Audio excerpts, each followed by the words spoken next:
Hello friends, welcome back to a new video. আজকে আমরা D Morgan's ল দেখব। D Morgan's লটা আমি আলাদা একটা ভিডিওতে বানিয়েছি, কারণ এখান থেকে ডাইরেক্ট কোশ্চেন চলে আসে যে এক্সপ্লেন ডি মর্গানস ল, তাই আমি এটা আলাদা একটা ভিডিওতে বানিয়েছি। এখানে ডি মর্গানস লতে দুটো আমাদের ল আছে, দুটো ল সম্বন্ধে আমাদের জানতে হবে। তো ফার্স্টে আমি ডি মর্গানস ল সম্বন্ধে কিছু লিখেছি। এখানে লেখা আছে, de Morgan's law are two important Boolean algebra rules used to simplify logic circuits convert between and or gate। মানে এখানে বোঝাতে চাইছে যে ডি মর্গানস লতে দুটো ইম্পর্টেন্ট বুলিয়ান অ্যালজেব্রার ল আছে, যেগুলো আমাদের লজিক সার্কিটকে কনভার্ট করতে কাজে লাগে, আর যেগুলো হচ্ছে যে মানে লজিক সার্কিট কনভার্ট করতে কাজে লাগে। এবার কোনগুলোতে কাজে লাগে? অ্যান্ড আর অর গেটের। আমরা ফার্স্ট ল আর সেকেন্ড লর মাধ্যমে বুঝতে পারবো কীভাবে এটা কাজে লাগছে। তো ফার্স্ট লতে কী লেখা আছে? ফার্স্ট লতে আমি লিখে রেখেছি। ফার্স্ট ল কী বলতে চাইছে? ফার্স্ট ল বলতে চাইছে দ্য কমপ্লিমেন্ট অফ প্রোডাক্ট, ভালো করে এটা শুনবে, the complement of product is equal to the sum of the complements. তোমরা প্রথমে ডেফিনেশানটা দেখে কিছু বুঝতে পারবে না, তোমাদের ডেফিনেশান মনে রাখারও দরকার নেই। তোমরা যখন এর এক্সাম মানে ফর্মুলাটা দেখবে যে কী ফর্মুলা আছে, আর যখন ইমপ্লিমেন্ট করবে তখন তোমরা নিজেরাই এর ডেফিনেশান লিখতে পারবে। তো আমি এর ফর্মুলাটা লিখে দিই প্রথমে। তো এর ফর্মুলা কী আছে? বলছে যে দ্য কমপ্লিমেন্ট অফ প্রোডাক্ট মানে এ বি এর যদি আমি কমপ্লিমেন্ট করি তাহলে আমার রেজাল্ট কী দেবে? এর রেজাল্ট কী দেয়? এ ডট বি এর কমপ্লিমেন্ট করলে কী আসবে আমাদের? এ বার ডটের কমপ্লিমেন্ট কী হয়? প্লাস, আর বি এর বার। তো এটা রেজাল্ট দেয়, ঠিক আছে? তো এটা যদি আমরা সার্কিট ডায়াগ্রামের মাধ্যমে বুঝতে চাই তাহলে কীরকম হচ্ছে ব্যাপারটা একটু দেখি। অ্যান্ড অপারেশন হচ্ছে এ আর বি এর মধ্যে, যে আউটপুটটা বেরোচ্ছে সেটা নট হচ্ছে। নট কেন হচ্ছে? এখানে যদি দেখো এক্সপ্রেশনটা বার আছে, বার মানে নটকে ডিফাইন করে। তো এটা আমাদের এখানে যদি আমি এফ আর এটাকে ওয়াই ধরি তাহলে ওয়াই ইকুয়াল টু কী হচ্ছে আমাদের? এ ডট বি এর বার দিচ্ছে। তো এটা কার সমান? এ বার প্লাস বি বারের সমান। তো এবার কীভাবে আমরা এবার এটা এ, এটা বি, তো এটা এ বার হবে, এটা বি বার হবে, এ বার প্লাস বি বার। তো এটা অর অপারেশনের মাধ্যমে আছে। যদি ওয়াই ধরি তাহলে এর আউটপুট কী আসছে? Bar plus B bar. তো এটা আমি প্রুভ করার জন্য এ ডট বির whole bar equal to A bar plus B bar, এইটা হচ্ছে যে প্রুভ করার জন্য আমি এর ট্রুথ টেবিলের মাধ্যমে দেখব কীভাবে প্রুভ হচ্ছে। তো প্রথমে আমি আমার যে কোন কোন মানে কোন কোন ফাংশনগুলো কাজে লাগছে সেগুলো আমি প্রথমে লিখে নিই। ফাংশনস মানে ইনপুটগুলো, যেটা বলতে চাইছি আমি। এ বি লাগছে আমার, এ লাগছে, বি লাগছে, এ বি বার লাগছে, এ বি এর মানে হোল বার লাগছে, এ বার লাগছে, বি বার লাগছে, আর এ বার প্লাস বি বার। এবার তোমরা যে বলো যে এখানে এ বি কী করে আসছে, এ বি না ছাড়া আমরা এ বি ইনপুট না ছাড়া আমরা এ ডট বি এর হোল বার আনতে পারবো না, আর এ বার প্লাস বি বার আনতে হলে আমাদের এ বার আর বি বার সম্বন্ধে জানতে হবে। তো দুটো ইনপুটের জন্য আমাদের চারটে কম্বিনেশন হয়, এই জন্য আমি চারটে রো বানিয়েছি। তো চলো, 0 0 0 1 1 0 1 1 এটা হচ্ছে এর কম্বিনেশান। তো 0 0-তে আমাদের মানে এ ডট বি এর যদি আমরা নট লাগিয়ে করি মানে ইনভার্ট করি, এটা ন্যান্ড গেটের, তোমরা যদি ভালো করে দেখবে এটা ন্যান্ড গেটের টেবিল টাইপের কাজ করবে।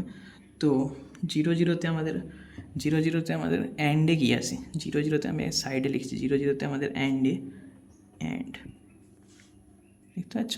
হ্যাঁ, তো 0 0-তে আমাদের অ্যান্ডে 0 আসে। তো 0 এর বার যদি লাগাই তাহলে ওটা 1 হবে। তো ফার্স্টে আমাদের কী হবে? 1। সেরকম জিরো মানে কী হয় আমাদের, জিরো মানে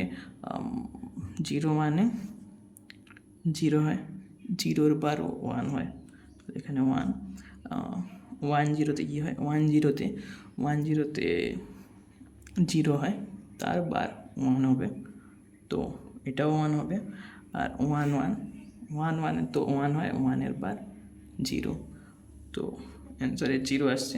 তো ভালো করে যদি খেয়াল করো, এটা ন্যান্ড গেটের আউটপুটের ট্রুথ টেবিল বেরিয়ে গেছে। তো এবার আর বিবার বের করব। এবার কী করে বের করতে হয়, এতে যা যা ইনপুট আছে ওগুলো আমি ইনভার্ট করে দেবো, মানে নট গেটের মাধ্যমে ইনভার্ট করা হয়। তো বার মানে চেঞ্জ হবে, জিরো থাকলে ওয়ান হবে, ওয়ান থাকলে জিরো হবে। তো জিরো আছে ফার্স্টে, তো জিরোর ওয়ান হবে, জিরোতে ওয়ান হবে, ওয়ানে জিরো হবে, ওয়ানে জিরো হবে। বিতে জিরো আছে ফার্স্টে, তো ওটার ওয়ান হবে, ওয়ানে জিরো, জিরোতে ওয়ান, ওয়ানে জিরো। এবার এই দুটো যদি আমি অ্যাড করি, 1 + 1 আমাদের কী হয়, 1 হয়। 1 + 0 1 হয়, 0 + 1 1 হয়, 0 + 0 0 হয়। তো এইবার যদি তুমি ভালো করে লক্ষ্য করে দেখো, এই কলামটা আর এই কলামটা সেম মানে এখান থেকে আমরা প্রমাণ মানে প্রুভ করতে পেরে গেলাম যে a + b এর whole bar equal to a bar + b bar. এটাই হলো তোমাদের হচ্ছে যে ডি মর্গান লয়ের ফার্স্ট ল। এবার ফার্স্ট লটা তোমরা এবার এইখান থেকে তোমরা নিজেরাই বানিয়ে ডেফিনেশন নিজেরা লিখতে পারবে যদি এটা বুঝে থাকো। তো কি বলছে এখানে, আরেকবার আমি ডেফিনেশনটা শুনিয়ে দিই। তো দ্য কমপ্লিমেন্ট অফ প্রোডাক্ট মানে দুটো যে ভেরিয়েবল আছে এদের product is equal to the sum of the complements, মানে এই দুটো ভেরিয়েবলের যে সাম আছে তাদের কমপ্লিমেন্টের সমান, ঠিক আছে।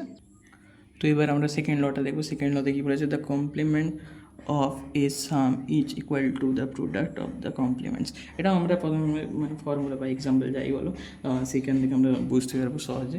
তো প্রথমে আমি এক্সাম্পল বলবো, তারপর আমি ডেফিনেশন বলবো, তাহলে বুঝতে সুবিধা হবে। তো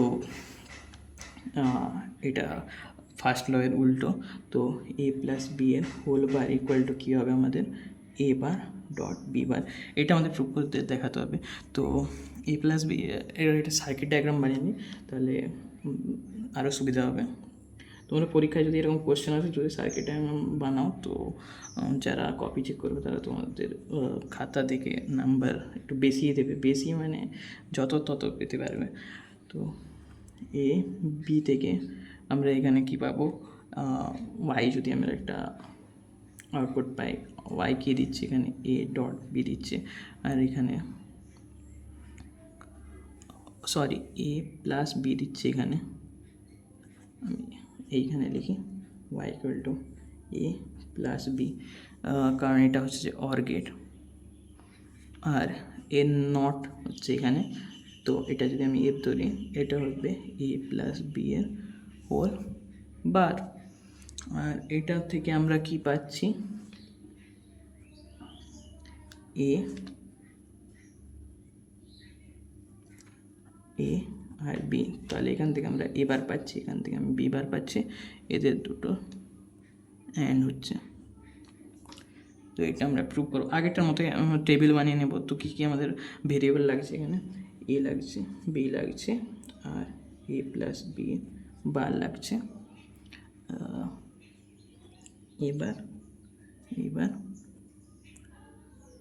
এবার ডট বি বার, এইটা আমাদের ট্রুথ টেবিল বানাতে হবে।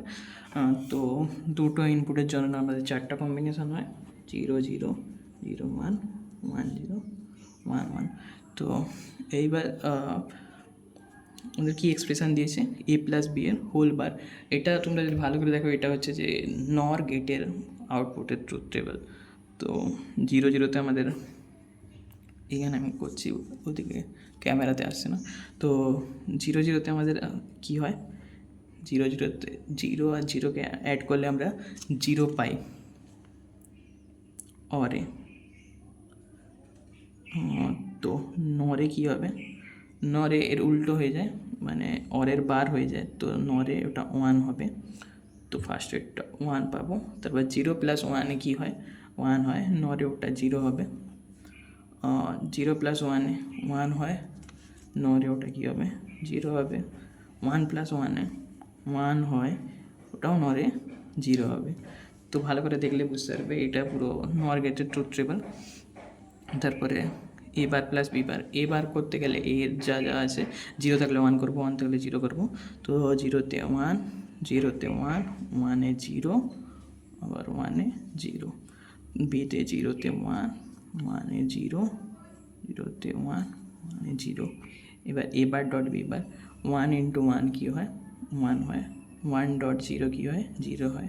0 ডট 1 কী হয়, 0 হয়। 0 ডট 0, 0 হয়। তো এখান থেকে তোমরা দেখতে পাচ্ছ এই কলামটা এ বার ডট বি বারের কলামটা আর এ প্লাস বি এর হোল বারের কলামটা সেম।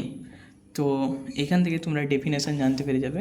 তো ডেফিনেশনে কী লেখা আছে, the complement of a sum is equal to the product of the complements, মানে complement of sum A plus B এর whole bar equal to A bar dot B bar. তো তোমরা এই জন্য তোমাদের বললাম ডেফিনেশন তোমরা নাও মনে রাখতে পারো, কিন্তু যদি এক্সপ্রেশনগুলো মনে রাখো, এক্সপ্রেশন দিয়ে তোমরা নিজেরাই ডেফিনেশন বানাতে পারবে। তো থ্যাংক ইউ ফর ওয়াচিং।